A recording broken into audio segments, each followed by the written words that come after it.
Okay, we can go ahead and get started here tonight. Good evening and welcome to this Tuesday, January 18th, 2022 meeting of the Planning and Zoning Commission. Please rise for the Pledge of Allegiance. I pledge allegiance to the flag of the United States of America and to the republic for which it stands, one nation, under God, indivisible, with liberty and justice for all. All right, we'll move into roll call for this evening. Commissioner Bowie is absent. Commissioner Engert? Present. Commissioner Faulkner? Present. Vice Chair Fizer? Present. Commissioner Manser is absent. Secretary Peterman? Present. Commissioner Kia? Present. Mayor Turnbow? Present. And Chairman Wiggins is present, so we have all but two tonight. We have no personal appearances scheduled for this evening. So we'll move into our next item, which is the consent agenda. One item, A, approval of minutes from the December 7, 2021 meeting. I'd entertain a motion to dispose of this item, please. Mr. Chair, Yes, sir. Mr. Faulkner. I move that we accept consent agenda. Second? I'll second. Yep. I've got a motion by Commissioner Faulkner, second by Mayor Turnbow, to accept the consent agenda. And also note for the record that Commissioner Bowie is now present.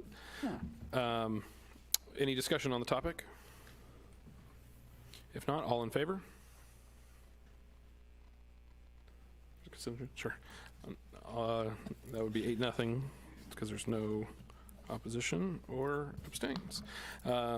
Moving right along, we have no unfinished business tonight, so we will move into new business.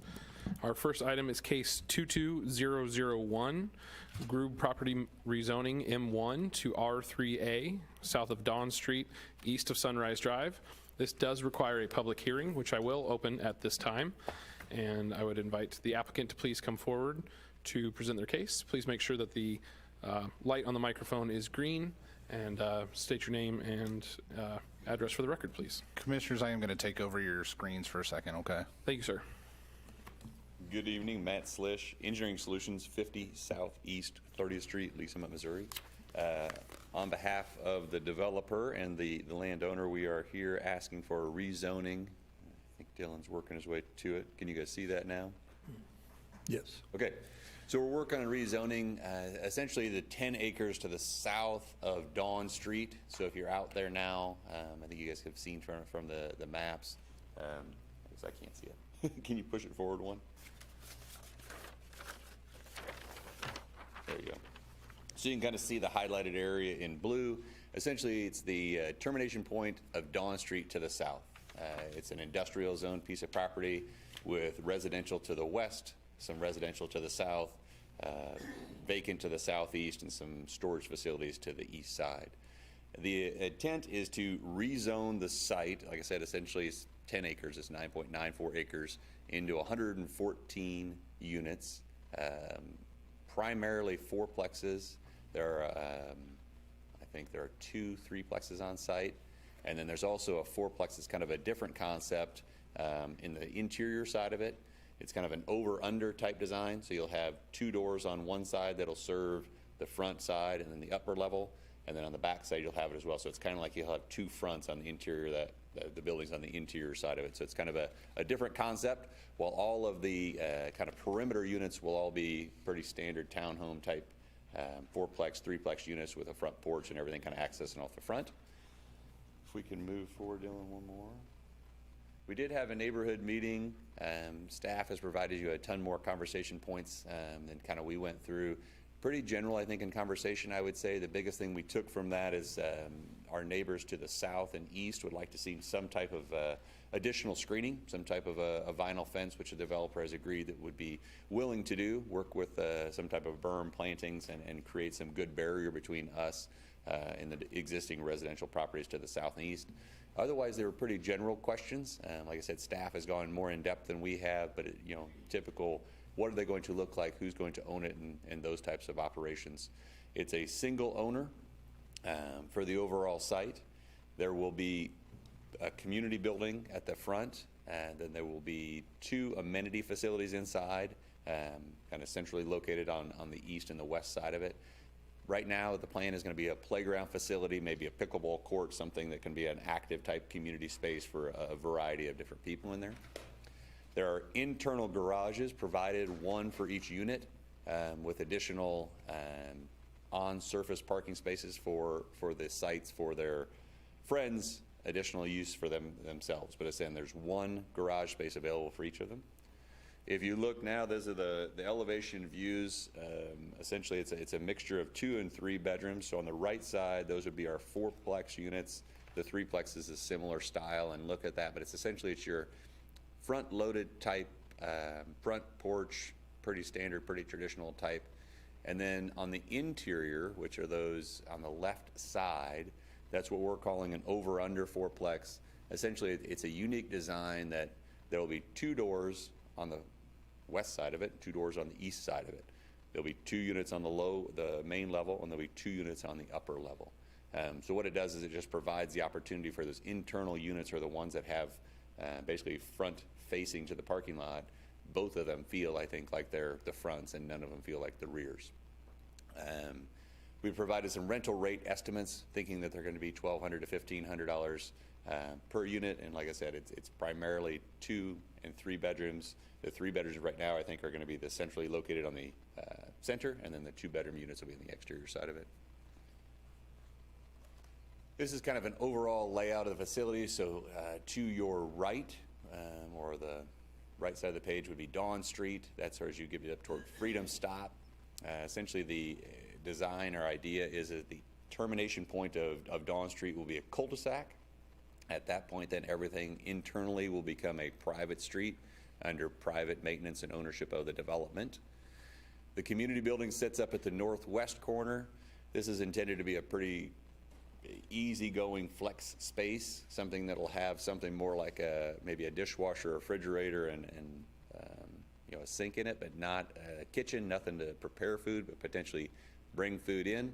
Then the internal space of it would be something that's very flexible in the sense of you could take chairs up, take tables up, maneuver them around to whatever you wanted to have or whatever activities you might be. And then as you see, like I say, we've kind of designed and put around the perimeter of the entire 4-plex, 3-plex design. The idea being is we're trying to keep everything kind of internal to the site. The garages then are located in between the exterior units and those interior facilities. And then you'll see the amenity 1 and amenity 2. Again, they're kind of centrally located on both the west and east side. We're going to work with exactly what that is, like I said, but right now that's planned to be some type of a playground and some type of a pickleball court or some type of a sports court to provide some type of a play center for 2 different age group designs. I think that's everything we have, so if you have questions, let us know. Thank you, sir. Do any members of the commission have any questions for the applicant before we go into a staff report? No? Very good. Thank you, sir. I'll turn it over to staff for their report, please.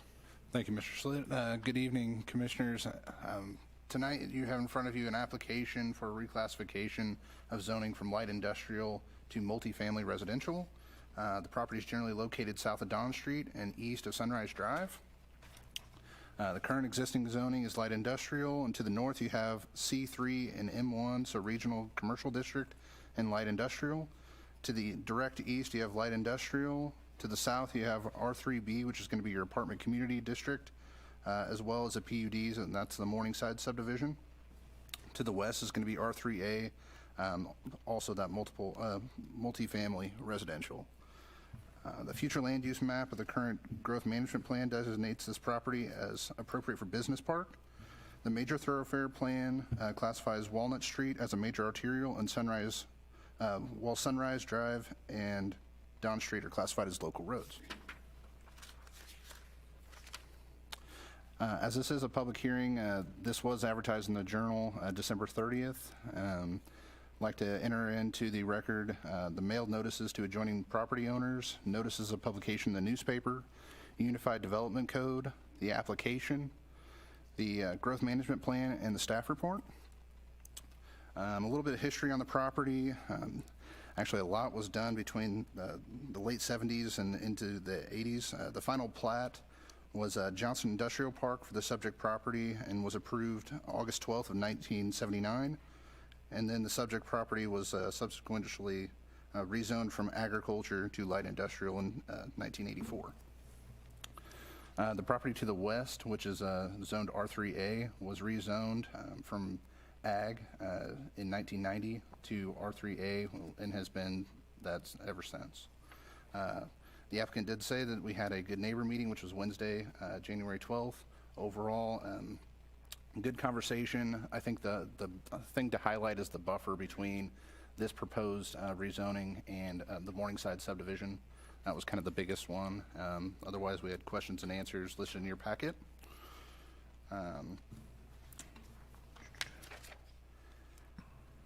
With this use, there is a special condition, and those are listed for your single-family and multiple-family dwellings.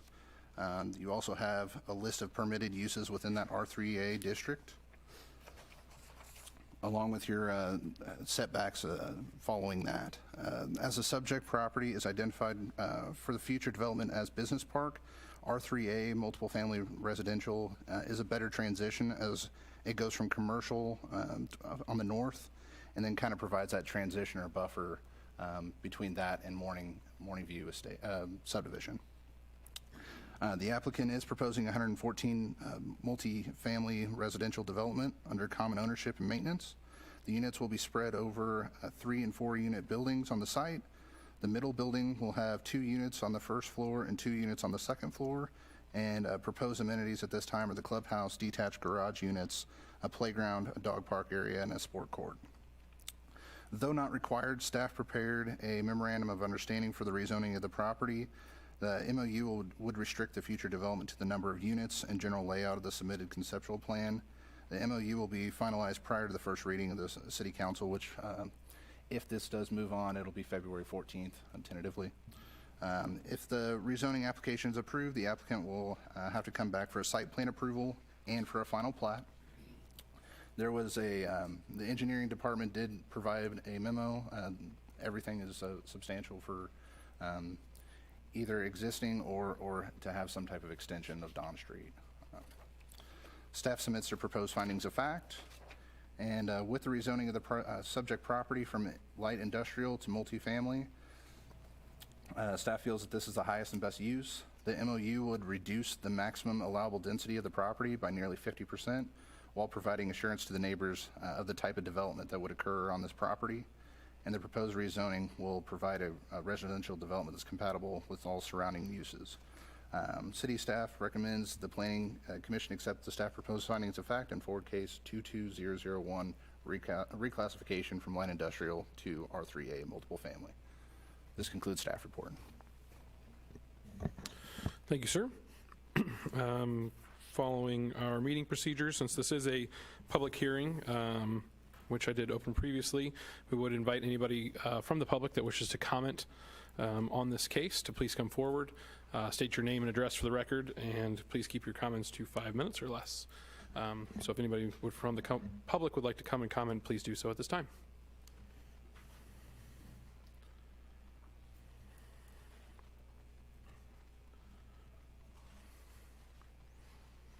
My name is Juan, J-U-A-N, Garube, G-R-U-B-E, long E. My wife, Carolyn, C-A-R-O-L-Y-N, and I own this property, have since 1979. The real estate agent's over there sitting thinking, what's the damn fool going to say now? Well, it's the beauty of age. You don't have to care. I really don't have anything of merit to add other than say that if you approve it, they'll buy it. If you don't, they won't. And I'll save some capital gains. But if you approve it, you might get more taxes off of it than the hayfield is paying now. That's all I have to say. Thank you for the opportunity. Thank you, sir. Would anybody else from the public like to make comments at this time? If not, I will close the public hearing at this time and invite members of the commission to ask questions of the applicant or city staff, please. Yes, Commissioner Kia. A couple of questions for staff. The section to the south that isn't developed, is that a different owner, I'm assuming? Section to the south of the development is Bristol Manor, so it's Oh, actually, there's a little section in the middle that's undeveloped. Directly behind Bristol Manor, that might be the continuation of their property. Right. I mean, if you're looking at the property, it's to the south. It's a little section. That's probably all of Bristol Manor That's the property to the west of Morning View. right. Yeah. Correct, yeah, so that's Bristol Manor, that's the apartment community. And it's just to the west of what Morning View subdivision. Okay. Is that what you're asking? Yeah, it just is different owner than what we're talking about Correct. here. And Correct. any plan of development of that little section of land? Any thoughts to how it would be developed if we, in a sense, landlock it with no road access? I know, so right now that property is not landlocked, it's got access to the south. Looking on Google Maps, Bristol Manor is there, and that's their property that extends To the back? To the north. to the north of property, it, to the right. south property Okay. line. North, yeah. So primary access for this proposal would be Dawn Street. Right. No, I got that. I just was curious about that little section of land, what would happen with it. Sure. And then the same question for the little section to the north, on the north, basically the east side, that's south of Jimco. Is that Jimco's property or? Yeah. Okay. All right, that's all I was curious about, because it's got like these two little sections of land that it's like, what are we going to do with those? Thank you. Any other comments or questions by the commission? I've got one real quick for staff.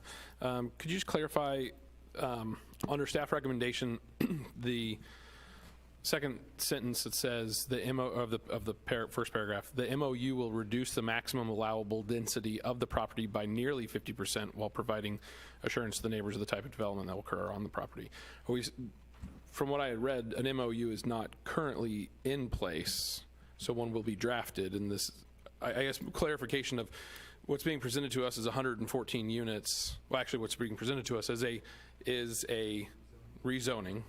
But it does state about the MOU, and so I guess it was just clarification on the MOU versus, I don't know, just that particular line. I was curious if you could expand upon that or what that So with means. that current zoning, it allows up to like 21 dwelling units. And so what we're trying to do is, with a good neighbor meeting that's occurred, is to keep that from really expanding from 114 to up to, keeping that density good to where, that's something that was approved. Okay. As opposed to coming back later and saying, well, this is not at all what we thought it was going to be.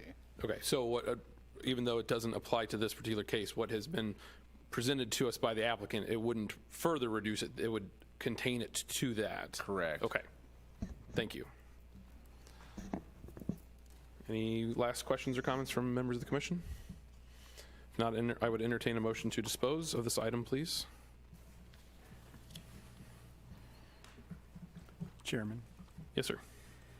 I'd like to recommend that we accept the staff proposed findings of fact and forward case number 22001, the reclassification of zoning from existing M1 light industrial district to R3A multifamily residential district of the approximate 9.94 acres to the City Council with a recommendation of approval. I'll second that. So I have a motion by Commissioner Arkia, second by Vice Chair Pfizer to accept staff proposed findings of fact and forward case 22001, reclassification of rezoning from existing M1 light industrial district to R3A multifamily residential district of approximately 9.94 acres to the City Council with a recommendation of approval. Any discussion of the topic of the motion? If not, all in favor? All opposed? Any abstentions? No? Okay, that passes 7-1. And as is customary, but I always tend to overlook it. Do you have any comments or anything that you would like to make? Commissioner Just Bowie? for the record, a little bit concerned about staff proposals findings of fact for number 4, 5, and 10. we don't have to go into full detail. I just didn't feel like, I felt the findings of fact were a little bit subjective, and I just think there could be some better use of this particular space than what's being proposed tonight. So that's one of the reasons that I decided to have a nay vote. Very good. Thank you, sir. Okay. Moving along to our next item of new business is case 22002, Johnny's Tavern Site Plan, 716 West Foxwood Drive. And since this doesn't require a public hearing, I'll just go ahead and move forward with the applicant. If you'd like to please come forward and present your case tonight. Move to approve. No, just kidding. What did you say? I'm just kidding. Go ahead. Trying to fast Commissioners, track I'm that gonna- a little. Yeah. we're just Commissioners, I'm going to excited, take over your In case you couldn't tell. computers again. Oh, yeah. I love it. Thank you, Mr. Chairman and Commissioners. We're glad to be here tonight to make this presentation. With me, I am Thomas Nolte. I'm an architect and a land planner with Nolte and Associate Architects and Planners. Stood before you a few times and recognize a couple faces. But I'm from 9400 Reeds Road, Overland Park, Kansas. I'd also like to introduce what I call the two main players here. The applicant, which is Louis Reederer. He is also the owner and operator of Johnny's. And with him is our civil engineer, Mr. Harold Phelps of Phelps Engineering. And made this application and have been working with staff and went ahead and brought some color elevations tonight. Certainly welcome to look at all the civil engineering drawings. They got a lot more drawings than we do, but we really think this is a perfect site for this 8,000 square foot facility. One of the main things that really intrigued us about this site was its proximity and nearness to Highway 58. And on the south side, we have outdoor space that's covered. We also have a fireplace out there and some other amenities. We're able to keep all of our utilities corralled in the northeast corner of the building there. We've got everything from water to electrical to trash. It's working really well there. The site's perfect. We're so happy it's square. I call this a Dallas site. We got all the utilities, everything's there, all the parking's there. We got a really nice landscaping plan that was attached to this. One of the things, though, that we brought with us tonight was a letter of recommendation from the Constantinos. And they worked with us in picking colors or steering us to pick colors. The building's 100% masonry all the way around. And they ask us to be considerate of their color scheme that they have. And so we went out, took some pictures, and said, okay, we'll match them up. And so we were able to turn in some documents to staff this evening of the, it's kind of hard to get our printers and plotters and our computers to do the match, but we took pictures and we brought those with us tonight and gave them to staff. And we also brought the letter from Constantinos on recommendation. And we really are proud to have their support in this project with us. It's kind of nearby here. Kind of keep a good eye on City Hall for a while from on the front, but we wanted to share with you that this is the 10th Johnny's. There are 5 in Kansas and 5 in Missouri. And this one, though, is the only freestanding pad site Johnny's, except for the one in Lawrence.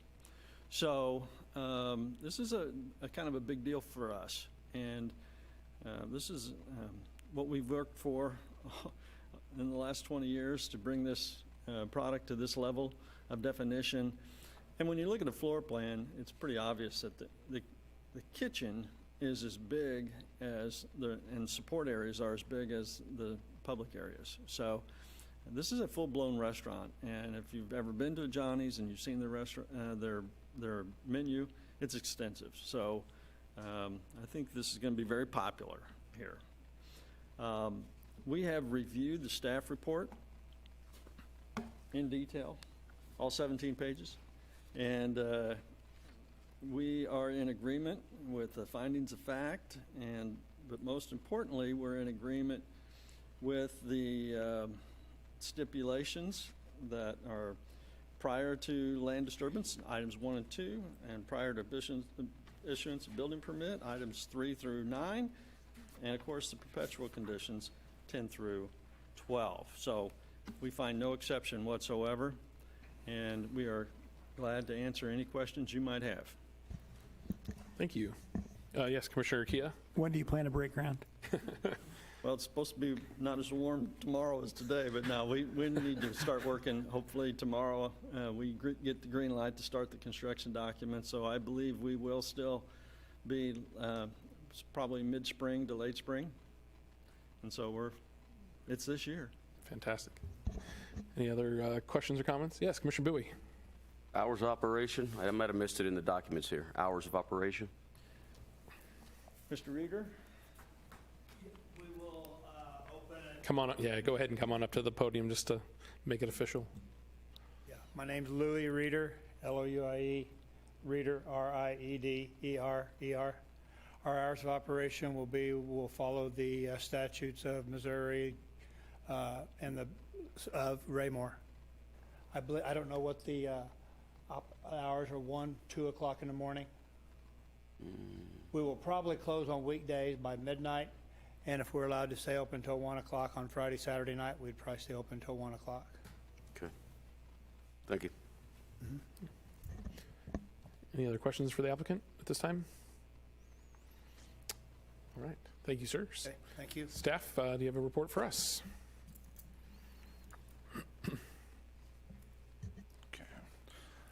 Thank you for that report. Tonight you have in front of you a site plan approval for Lot 4 at the Raymore Market Center. This is for the proposal of Johnny's Tavern. Existing zoning for the subject property is C3 Regional Commercial District. Existing surrounding uses, to the north you have an undeveloped 2 lots along with the grocery store, which is Price Chopper. To the south is a gas station and an undeveloped lot. To the east, undeveloped commercial, and to the west is a dental office. Total tract size is 1.26 acres. A future land use map containing the growth management plan identifies the property as appropriate for commercial development.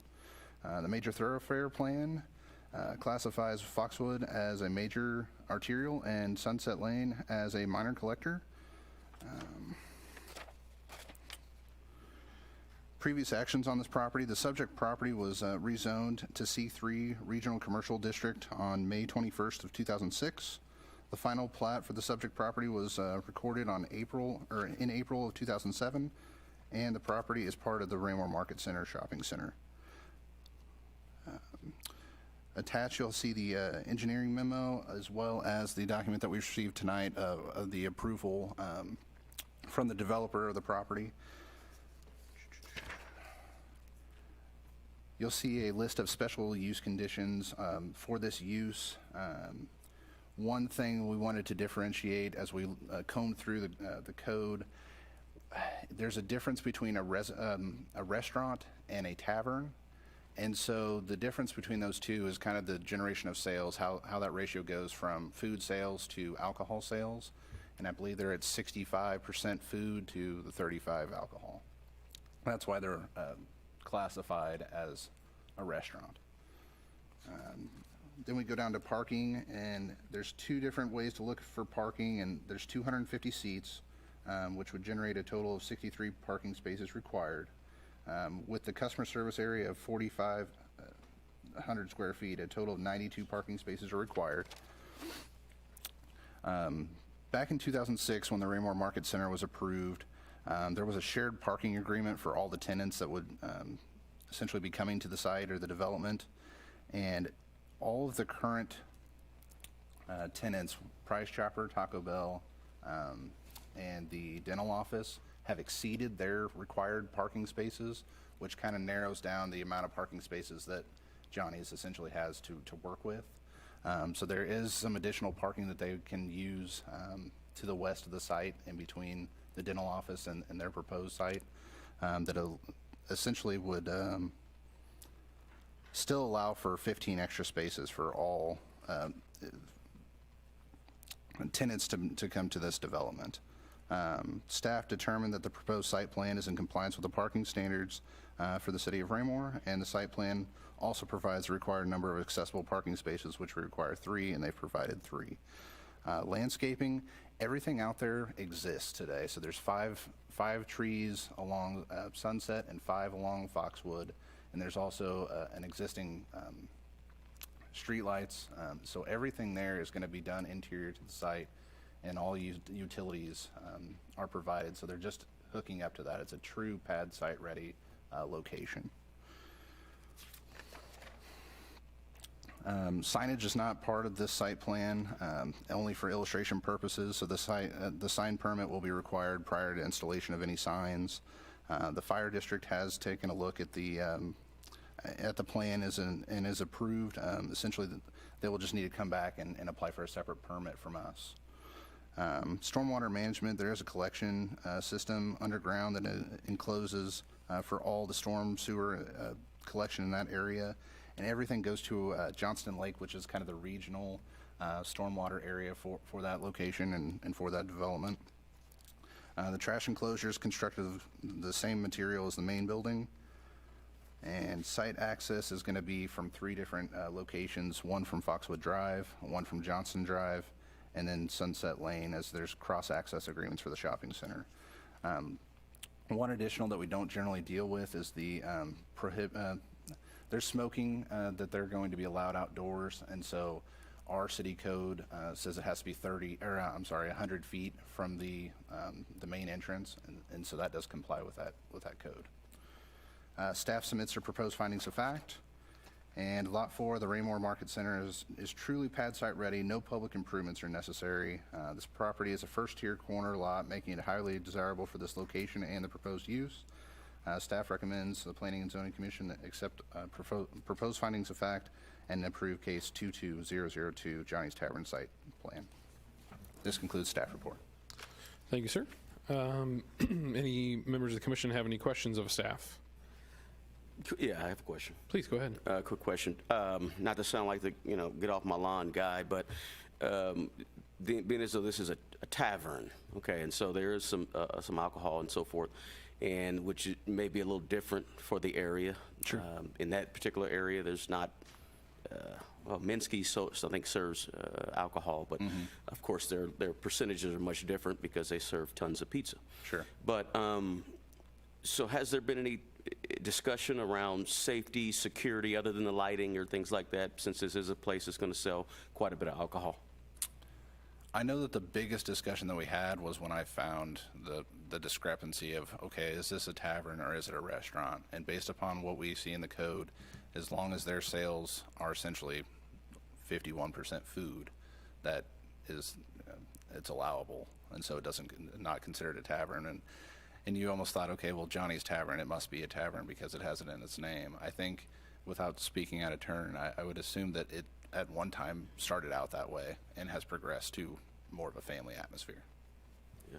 Maybe is that something for the mayor? I mean, is there other areas that are around the city that sell that much alcohol that have seen some type of safety issues and so forth? Not really. I don't know that we're going to have, this will be our first full-fledged restaurant that serves alcohol in the city limits. I frequent the one in Lee Summit, which is in a similar situation with residents directly behind and to the side. And I've talked to Lee Summit officers who say they have nothing in that center there. So, I mean, I think it's a pretty safe environment. They regulate it pretty well with their own internal security, and I don't see any problems at all. Okay, thank you. Yeah, is it okay for him to speak? Yeah, please.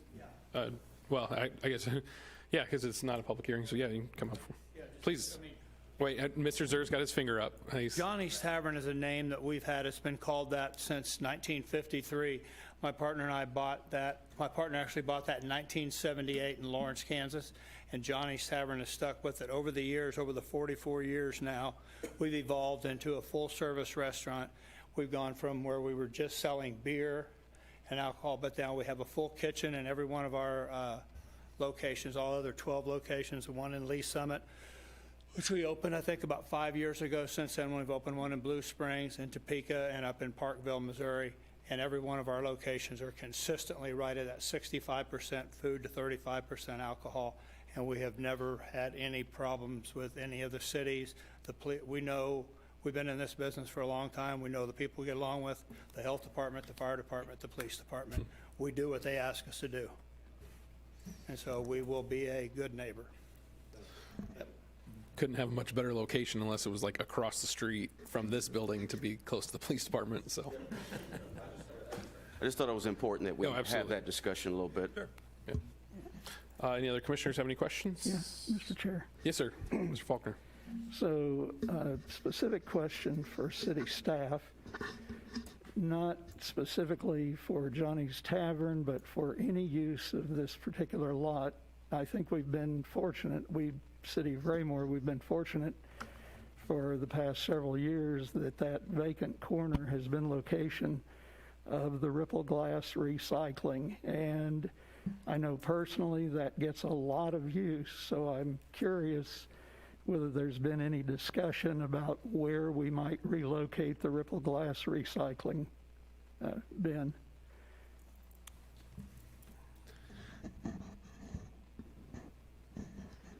And personally, I don't see this as a question for Johnny's. Yeah, I was going to say, because it's probably the property owner. Yeah, it would be Cosentino. But, well, if, They had indicated that it would be moved. I did not get a specific location, which is why I'm referring to the okay. applicant.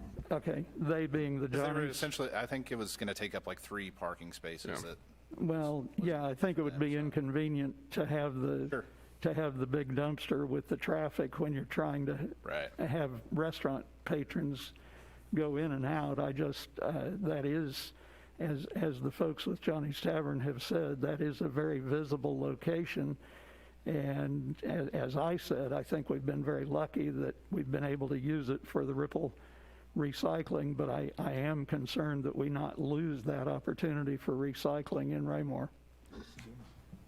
If Johnny's has had any discussion on it, I'd certainly be glad to hear from them. We have asked the Constantinos about that recycling container to have it moved, and they have agreed that they will move it into a convenient location there near their Price Chopper. They want to keep the recycling thing, but they understand it can't be right in our parking lot, and they were going to relocate it somewhere in their center. I don't know exactly where, Okay? but they're Well, aware of that. So thank you for that information. Great. Okay. Yes. thank you, sir. Okay. Any other questions or comments from members of the commission? If not, I would entertain a motion, which I know the mayor was wanting to do that before the whole presentation, so Try to refrain myself. I would entertain a motion to dispose of this item, please. You sure? Yeah. Chairman, Yes, sir. Mr. Urquia. I would like to propose that we accept this, I'd like to recommend that we accept the staff proposed findings of fact and approve case number 22002, Johnny's Tavern site plan, subject to the 12 conditions outlined in our packet. Second. All right, I have a motion by Commissioner Urquia, second by Mayor Turnbow, to accept the staff proposed findings of fact and approve case 22002, Johnny's Tavern site plan, subject to the 12 conditions outlined as presented. Any questions or discussion of the topic? All in favor? Seeing all 8 hands, it passes unanimously, 8-0. Thank you. Thank you all very much. Have a wonderful evening.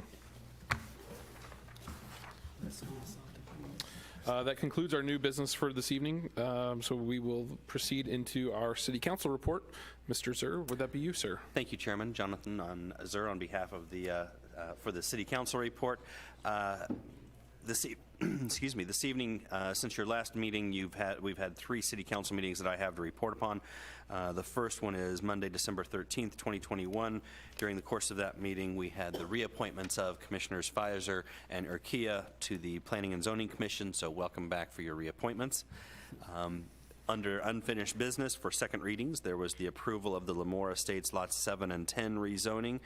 This was rezoning from R1P Single Family Residential to R2P Single and Two Family Residential by Harper Building LLC, previously approved unanimously by this commission on November 16th, 2021. In addition to the approval of the Lamora Estates rezoning, the City Council also completed for a second reading the 34th Amendment to the Unified Development Code, again previously approved unanimously by the Planning and Zoning Commission on November 16th, 2021. A number of changes that were made based upon your last review of the Unified Development Code. The only other item I'd add for the December 13th meeting was the public hearing and initial reading for the estates at Knoll Creek preliminary plat. This was Salee Real Estate Investments LLC seeking to complete a preliminary plat for their 76-lot single-family subdivision, previously approved by the Planning and Zoning Commission on December 7th at their meeting.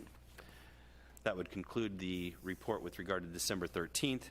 With regard to the December 20th special meeting, during the course of the December 20th special meeting, the City Council had the opportunity to complete a second reading of the Madison Valley Phase 2 preliminary plat. This was the Ward Development Blue Spring Safety Storage South LLC seeking preliminary plat approval for the Madison Valley Phase 2 after a postponement for some time, allowing staff the opportunity to negotiate the phasing of that development. The City Council then took up and approved the second reading for that Madison Valley second plat. You'd recall that this was reviewed and considered by the Planning and Zoning Commission on September 7th, 2021, and approved by a vote of 7-0 at that time. The other item with regard to the December 20th City Council meeting was a first reading for the Brown Event Space Conditional Use Permit. This included a public hearing previously reviewed and approved by the Planning and Zoning Commission on December 7th. And again, this was a conditional use permit in order to operate the event center and using the existing barn on the property located at 16119 Kentucky Road. That would conclude my report with regard to the December 20th, 2021 City Council meeting. Finally, we have the January 10th, most recent meeting for the City Council. During the course of the January 10th meeting, the Brown Event Space Conditional Use Permit received its second reading and unanimous approval. The City Council also had the opportunity to hold a public hearing with regard to tax increment financing plans and redevelopment projects within the city. Economic Development Director David Gress, former planner, provided a comprehensive report with regard to current tax increment financing plans and redevelopment projects going on within the city. The City Council took no action on it at that time, not having required to, but did have a public hearing for individuals to speak. At the City Council meeting, the Council also made a determination with regard to participation in the Household Hazardous Waste Agreement with the Mid-America Regional Council and approved that as a first reading. And finally approved an amended and restated employment agreement with City Manager Jim Fearborn. Those were the major items of interest for the January 10th, 2022 City Council meeting. I'm happy to, of course, have additional input from Mayor Turnbow and Mr. Cataret, each of whom were present. I'm happy to answer questions you all might have regarding any of the process of those developments.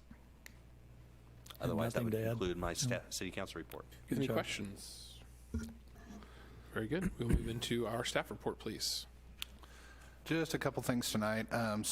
We did have the 34th UDC amendment pages in your packet, so for those of you that have the book, we wanted to provide that for you. And then a reminder that January 31st is our joint meeting between Planning Commission and City Council.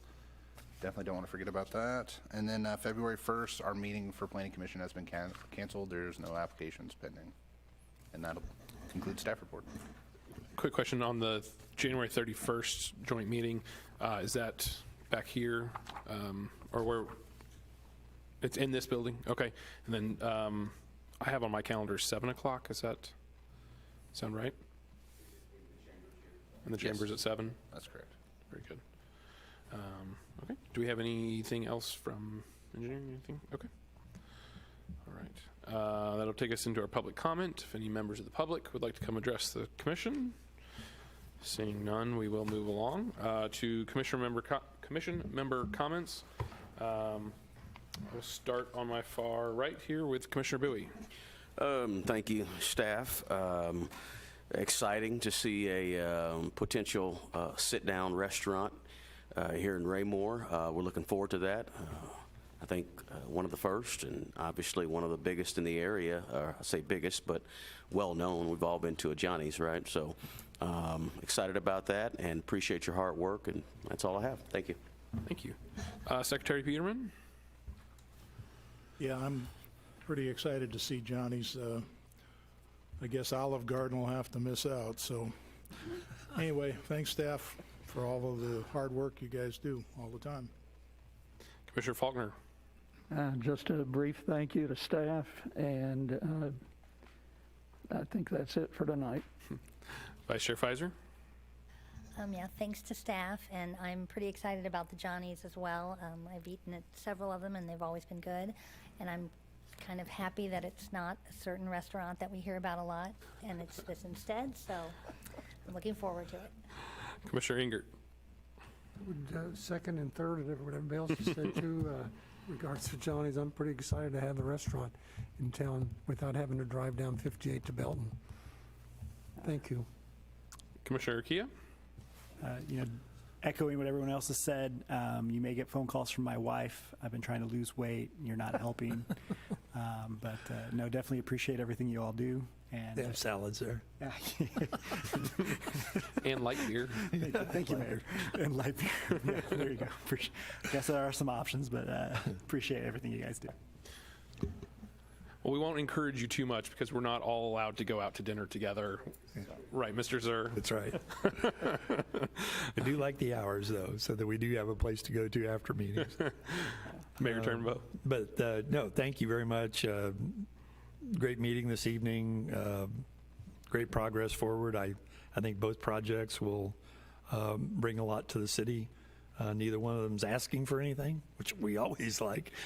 And that is a step forward in the right direction. So thanks to staff for your hard work. And that's all I have this evening. Oh, and Happy New Year, everybody. Thank you, sir. I'll eighth the comments. Obviously really excited about Johnny's. Actually, just a couple of days before Mr. Catterett had sent me a notification of this upcoming item on our agenda. I'd actually been to the one in Blue Springs for the Chiefs-Chargers game, and I imagine our location will be similar in nature. It's a fairly new location, and it was for game atmosphere, especially on a Thursday night, it was absolutely phenomenal. So really looking forward to that. They always have great food and drink specials, so hopefully I guess it'll be a race to see whether it's Johnny's or Whataburger who's going to open up first for me, which is exactly what I need, like Commissioner Kia. Just what I need is more tasty burgers.